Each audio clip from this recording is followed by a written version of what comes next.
I should probably start from the beginning.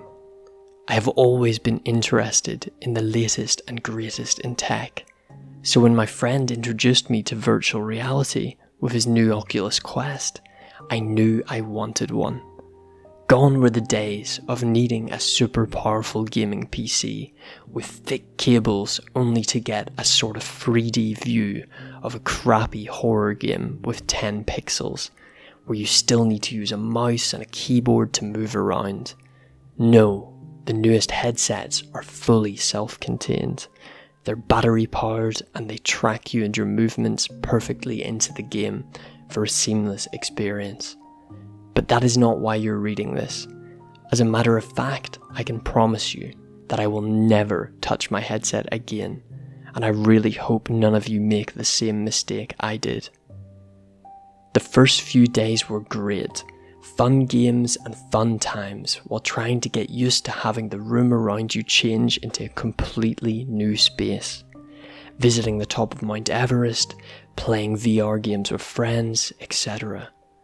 But after a while, my girlfriend Sarah got an idea.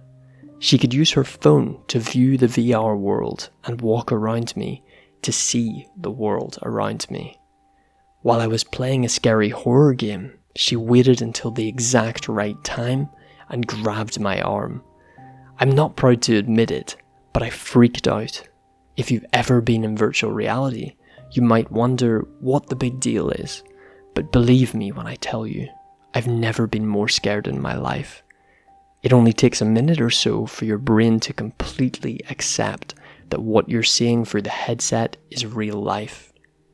The past million years of human evolution hasn't quite adapted to the 20 to 30 years of technical evolution.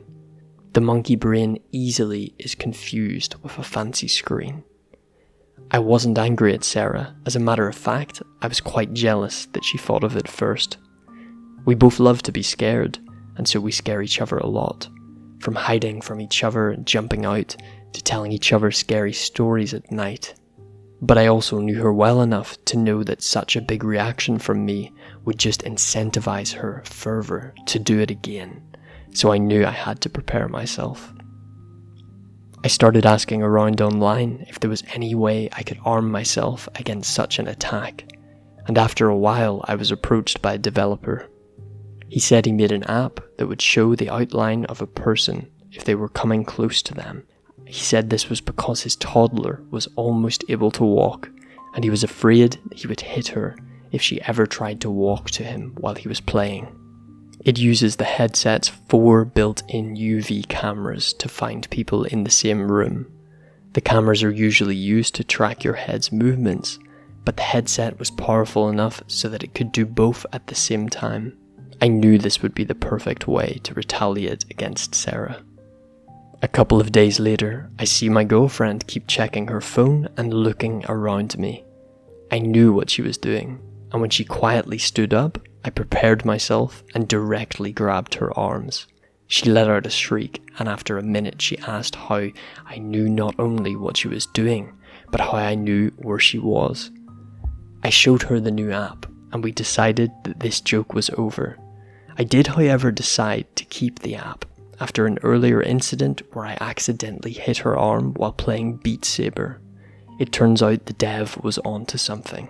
Later that week, I decided to play some more VR because Sarah was watching some chick flick anyways. After a while, I noticed her outline standing up and walking over towards me. She is now standing right in front of me, and I ask her what is going on when I hear her voice from behind me where she was sitting. Nothing. Why? I took off my headset and looked over to the couch where Sarah was still sitting. I put my headset back on, and her outline was back on the couch as the low battery warning showed up. Maybe that somehow messed with the app. I put the headset on its charger and decided to call it a night. Last week my girlfriend decided to spend the weekend at her parents' house, so I got some time to play games again. At the end of a good day of gaming, I decide to put my VR headset back on to play some more games. When I turn around to face my main menu, I see the outline of a person just a few feet away from me.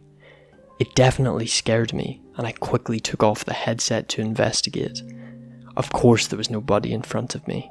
I knew that I had been home alone all day. The only live person I had seen that day was the pizza delivery guy. I put my headset back on and moved around while continuously taking my headset off and putting it back on to try and figure out what the headset could think was a person. When suddenly the figure turned its head towards me, it just stared at me, and I just stared right back. For 2 minutes, I just stood there trying to figure out if the outline I was staring at was just a glitch or actually staring back at me.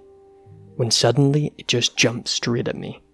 I automatically jumped back and tripped over my own feet. What the hell was that?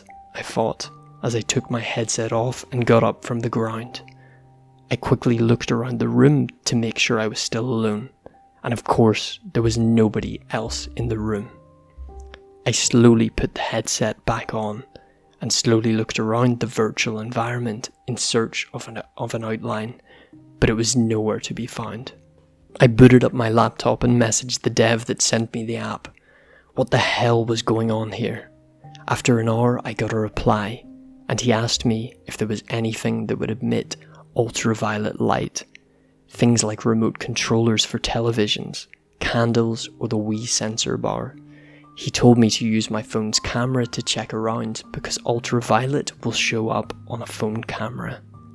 I checked my entire room, but I found nothing. My Wii hasn't been turned on in years.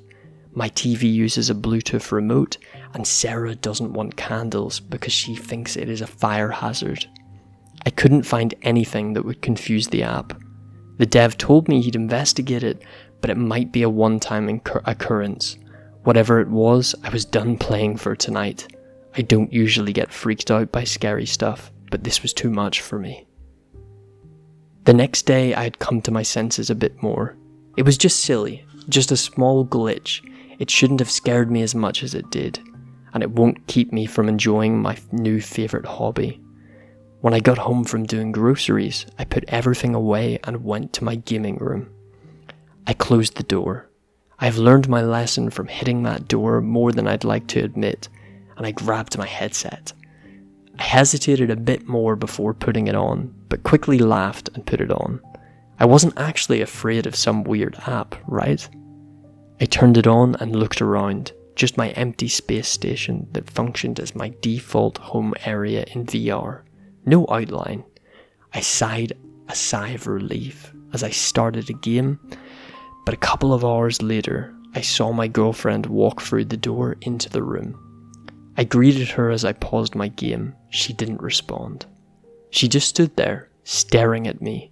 My hand slowly reached for my headset and started shaking as a shiver ran down my spine. I knew what I was about to see, or rather, what I wasn't going to see.